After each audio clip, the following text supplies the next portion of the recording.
तर नमस्कार, मी आहो प्रथमेश कावरे आणि आज मी तुम्हाला जो सोनू सूदनी डायलॉग म्हटला होता, जो खूप प्रचलित झाला होता, खूप जास्त चालला होता, व्हायरल पण झाला होता, तो म्हणजे इंसान के ज़िंदगी में एक ऐसा टाइम आता है जब उसको चुनना पड़ता है, किताब बंद करूँ या पन्ना पलटूँ.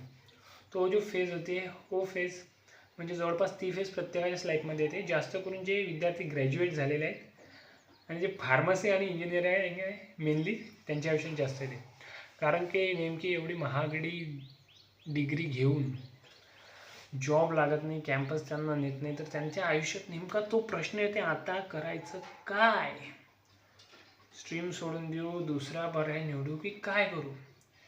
एवढं कन्फ्युजन असते त्यांच्या डोक्यामध्ये आणि सोबत गायडन्स कोणाचं नसते, पाठिंबा कुठून भेटत नाही. समोर गेलो तर समोरचा व्यक्ती त्यांच्या चेहऱ्यावरती दरवाजा बंद करतो. ती फिलिंग म्हणजे सोनू सूदने सांगितलेला डायलॉग. त्या माणसाच्या पण आयुष्यात अशी फेज येऊन गेलेली असते जी प्रत्येकाच्या आयुष्यात येतेच. धन्यवाद.